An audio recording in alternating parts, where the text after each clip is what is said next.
ఏమండి, నా పేరు గుణరాం. నేను సైబర్ క్రైమ్ పోలీస్ స్టేషన్ నుంచి వచ్చాను. నేను ఇన్స్పెక్టర్గా పనిచేస్తున్నాను. నేను ఇక్కడికి వచ్చిన కారణం ఏంటంటే, ఈ రోజుల్లో డిజిటల్ అరెస్ట్ అనేది చాలా విపరీతంగా జరుగుతుంది. డిజిటల్ అరెస్ట్ జరగడానికి కేంద్ర బిందువు బ్యాంక్. అది ఎస్బీఐ, యాక్సిస్ బ్యాంకా, ఇంకో బ్యాంకా, ఏదైనా ఒక బ్యాంక్. నేరం అనేది ఖచ్చితంగా ఇక్కడి నుంచి జరుగుతుంది. ఆ జరుగుతున్నట్టు నేరం ఏ విధంగా జరుగుతుందన్న దాని మీద మీ అందరికీ అవగాహన ఉండాల్సిన అవసరం ఉంది. డిజిటల్ అరెస్ట్ పేరుతో, లేకపోతే ఈ సైబర్ క్రైమ్ ఫ్రాడ్స్ పేరుతో సుమారుగా మన ఆంధ్రప్రదేశ్లో ఈ సంవత్సరం అంటే జాన్యువరి నుంచి ఇప్పటివరకు 800 కోట్ల రూపాయలు పైబడి డబ్బులు పోయినాయి అంటే ఒక్కసారి మీరు గమనించండి. బ్యాంక్కి ఏదో కస్టమర్ వచ్చాడు, ఆయన డబ్బులు ఆయన ఇష్టం కదా, ఆయన ఏదో పేరు చెప్పాడు, నేను రాసేసుకున్నాను, ఆ పేరు కరెక్ట్గానే ఉంది, నేను చెక్ చేసాను, నా పైన ఆయన చెక్ చేశాడు, ఆ పైన ఆయన చెక్ చేశాడు, పంపించేశాం అంటే కుదరదు. ఎందుకంటే ఇంటర్నెట్ బ్యాంకింగ్ ఫెసిలిటీ పేరుతో మీరు చాలా ఫెసిలిటీస్ మీ కస్టమర్స్కి మీరు ఏర్పాటు చేశారు. మీలాగే భారతదేశంలో అన్ని బ్యాంకులు ఏర్పాటు చేశాయి. కానీ ఏర్పాటు చేసిన దాన్ని ఆ సౌలభ్యాన్ని నేరస్తులు చక్కగా ఉపయోగించుకుని మనకి డబ్బులు కొట్టేయడం జరుగుతుంది. ఫెడెక్స్ నుంచి కాల్ చేస్తున్నామని, మీకు ఈ కొరియర్ అందకపోతే 2 నొక్కండి, 3 నొక్కండి, లేకపోతే మీరు పలానా చోట నుంచి పలానా చోట కొరియర్ పంపిస్తున్నారు, అందులో మీ ఆధార్ కార్డు ఉంది, మీ ఫోన్ నెంబర్ లింక్ అయ్యింది, అందులో ఈ పాస్పోర్ట్లో అది MDM మాదక ద్రవ్యాలు పంపిస్తున్నారు, ఏదో రకరకాలుగా వాళ్ళ వస్తున్నాయి. ఆ టైంలో మిమ్మల్ని ఎవరితోని మాట్లాడినివ్వకుండా మిమ్మల్ని వాళ్ళు అరెస్ట్ చేసినట్టుగా డిజిటల్గా అరెస్ట్ చేస్తున్నామని చెప్పి టోటల్గా మిమ్మల్ని భయభ్రాంతులకు గురి చేసి మీ దగ్గర ఉన్నటువంటి FDలు అవన్నీ కూడా బ్రేక్ చేయించి RTGS ద్వారా మీ బ్యాంక్ వచ్చి ఇక్కడి నుంచి అమౌంట్ని వాళ్ళు చేసేసుకోవడం జరుగుతుంది.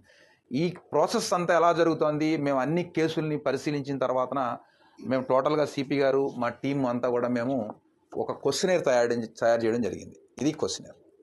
ఈ క్వశ్చనేర్ కనుక మీకు ఎవరైనా జాగ్రత్తగా వినండి, మీకు దగ్గరికి ఒక కస్టమర్ వస్తారు, అకౌంట్ నుంచి 2 లక్షల రూపాయలు పైబడి వేరే అదర్ స్టేట్ ఖాతాకి దేనికైనా వాళ్ళు ఎక్కువ అమౌంట్ ట్రాన్స్ఫర్ చేస్తున్నారు అంటే మీరు ఫస్ట్ చేయాల్సింది ఏంటి?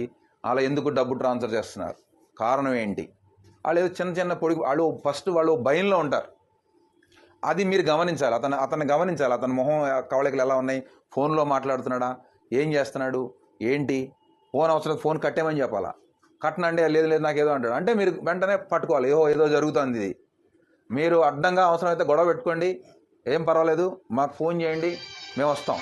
ఇప్పుడు మొన్న ఇదే SBI బ్యాంకులో 1,25,00,000 ఒక్కసారిగా వెళ్ళిపోయినాయి. మళ్ళీ ఇదే SBI bank Tiruvuru branch manager గారు వచ్చిన అబ్బాయిని గమనించి చేయడం వల్ల 60 లక్షల రూపాయలు ఫ్రాడ్ ఆపగలిగాడు. ఇదే మహబూబ్ నగర్లో SBI బ్రాంచ్లో ఇలాగే ఒక బ్యాంక్ మేనేజర్ గారు వెంటనే మాట్లాడి అక్కడ కూడా ఆపగలిగాడు. మీరు కొన్ని క్వశ్చనేర్ వాళ్ళు ఖచ్చితంగా మీరు అడగాలి. ఆ క్వశ్చన్ ఏం అడగాలి అన్నది నేను మీకు చదివి వినిపిస్తాను. ఈ ఖచ్చితంగా మీ మైండ్లో, అందరి మైండ్లోనే ఉండాలి. అటెండర్ దగ్గర నుంచి బ్యాంక్ మేనేజర్ వరకు ప్రతి వాళ్ళు కూడా ఈ విషయం గురించి తెలుసుకుని ఉండాలి. లేకపోతే కనుక ఖచ్చితంగా క్రైమ్ ఎక్కడి నుంచే జరుగుతుంది, బ్యాంక్ నుంచే జరుగుతుంది. దీన్ని ఏదో బరువు, ఇది బర్డెన్ అయిపోతుంది, ఇది నేనెందుకు అడగాలనేది కాకుండా మీరంతా కూడా ఖచ్చితంగా బాధ్యతగా ఫీల్ అయ్యి ఒక గుడ్ ఫెయిత్తో మీ కస్టమర్ని సైబర్ నేరం నుంచి నివారించాలి అనేటువంటి గుడ్ ఫెయిత్తో మీరు ఇక్కడి నుంచి పనిచేయాల్సిన అవసరం ఉంది. ఇలా చేస్తేనే, మనందరం కలిసికట్టుగా ఇలా చేస్తేనే ఈ నేరాల్ని అరికడతాం.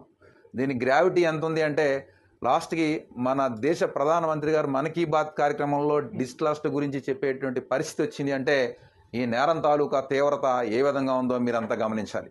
మళ్ళీ ఫామ్ నెక్స్ట్ ఎవరికో పంపిస్తారు, నెక్స్ట్ బ్యాంకు మీరు వచ్చింది కదా అని ఇలా గీసేసి సంతకాలు పెట్టేసేసి మనం ఇలా చేసేస్తామంటే మాత్రం ఇక్కడి నుంచి కుదరదు.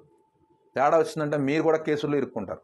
టార్గెట్ పీపుల్ ఎలా గుర్తించాలి అంటే, 2 లక్షల రూపాయలు పైబడి తన SB అకౌంట్ నుంచి, సేవింగ్స్ అకౌంట్ నుంచి ఎవరైతే నెక్స్ట్ కరెంట్ అకౌంట్స్ ఉంటాయి కదా, ఆ కరెంట్ అకౌంట్కి RTGS ద్వారా ట్రాన్స్ఫర్ చేయాలని అనుకుంటారో వాళ్ళని మీరు ఫస్ట్ టార్గెట్ గ్రూప్గా మీరు గుర్తించి అయ్యా ఎందుకు చేస్తున్నారు, ఏం క్వశ్చన్ అడగాలంటే, మీ పేరుతో అరెస్ట్ వారెంట్ జారీ అయిందని ఎవరైనా మిమ్మల్ని భయపెట్టారా, మీరు స్పందించకపోతే వెంటనే అరెస్ట్ ఆర్డర్ అమలవుతుందని బెదిరించారా, మీ మీద నాన్ బెయిలబుల్ కేసు నమోదైందని చెప్తున్నారా, మీ కేసు లా ఎన్ఫోర్స్మెంట్ ఏజెన్సీలకు పంపించామని బెదిరిస్తున్నారా, అరెస్టుకు ముందు ఇది మీకు చివరి హెచ్చరిక అని బెదిరించారా, మీ ఖాతాలో అనుమానాస్పద లావాదేవీలు గుర్తించామని చెబుతున్నారా, మీ ఫోన్ నెంబర్ క్రిమినల్ కార్యకలాపాలకు లింక్ అయిందని భయపెడుతున్నారా, విదేశాలకు కొరియర్ ద్వారా పంపుతున్న ల్యాప్టాప్లు, పాస్పోర్ట్లు, సిమ్ కార్డులు, మాదక ద్రవ్యాలు వంటి నిషేధిత వస్తువులు మీ పేరుపై ఉన్నట్లు ఎయిర్పోర్ట్లో గుర్తించామని చెబుతున్నారా? మీరు నిషేధిత కంటెంట్, ఉదాహరణకు చైల్డ్ పోర్నోగ్రఫీని యాక్సెస్ చేశారని ఎవరైనా బెదిరించారా? ఈ లావాదేవీకి సంబంధించిన వ్యక్తి మీకు వ్యక్తిగతంగా తెలుసా? డిజిటల్ అరెస్ట్, ఫైన్ లేదా నాన్ బెయిలబుల్ కేసు పేరుతో మీపై ఒత్తిడి తెచ్చి డబ్బులు ట్రాన్స్ఫర్ చేయాలని చెప్పారా? మీరు ఎవరితోనైనా ఫోన్లో మాట్లాడుతున్నారా?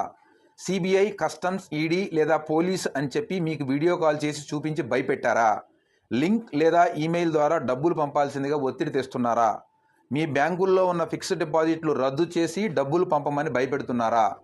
మీకు గల ఆదాయ వనరులు 1 సంవత్సర కాలానికి లెక్కగట్టి దానిలో సగం డబ్బులను పంపమని బెదిరిస్తున్నారా? ఈ ఖాతాకు గతంలో మీరు ఎప్పుడైనా నగదు చెల్లింపు చేశారా? మీరు ఈ లావాదేవీ చేయకపోతే చట్టపరమైన సమస్యలు ఎదురవుతాయని బెదిరించారా? CBI, ED, customs, police video call ద్వారా అరెస్టులు చేయవని మీకు తెలుసా? సైబర్ నేరాల పట్ల అప్రమత్తంగా ఉండి వెంటనే 1930కి కాల్ చేయండి. నేను యాక్చువల్గా ఈ క్వశ్చన్ అంతా చదవడానికి 1 మినిట్ లేదా 1.5 మినిట్ పట్టింది. కస్టమర్ని మీరు జాగ్రత్తగా, ఛాదస్తంగా, అతను తిడతాడ తర్వాత విషయం తర్వాత, ముందు ఈ క్వశ్చనేర్ కనుక మీరు అతనికి వేయగలిగితే ఈ క్వశ్చన్స్ అన్నీ కూడా ఆల్రెడీ అతను ఫేస్ చేసి ఉంటాడు. అతను ఒక భయంలో మీ దగ్గరికి వస్తాడు, ఓ భయంలో ఉంటాడు. ఈ అడిగితే ఎస్ ఇవన్నీ అడుగుతున్నారు, వాడు కూడా నన్ను అడిగాడు, ఇది ఫ్రాడ్, ఇది ఖచ్చితంగా నా డబ్బులు కొట్టేయడానికి ఎవడో ట్రై చేస్తున్నాడు అని ఆ క్షణం నుంచి మీరు అతన్ని బయటికి తీసుకురావాల్సిన గురుతరమైన బాధ్యత మీ అందరి మీద ఉంది. అది మీరు మాత్రమే చేయగలరు. మీ కస్టమర్ని మీరే రక్షించాలి. కస్టమర్ ఎటువంటి పరిస్థితిలో ఉన్నాడు అనేది కూడా మీరు గమనిస్తూ ఉండాలి. మీరు ముఖ్యంగా మీరే చేయాలి. అటెండర్లు, సెక్యూరిటీ వచ్చిన వాళ్ళంతా సార్ ఇక్కడ ఇటువంటి చూడండి అని మీరు చదివిపించాలా. ఏమంటే ఇదే బయట బోర్డు, పెద్ద బోర్డు పెట్టండి, ఫ్లెక్సీ పెట్టండి, నేను మీకు సాఫ్ట్ కాపీ పంపిస్తాను, పెద్దది పెట్టండి. వచ్చిన వాళ్ళని వెళ్ళే వాళ్ళని చదివించాలి.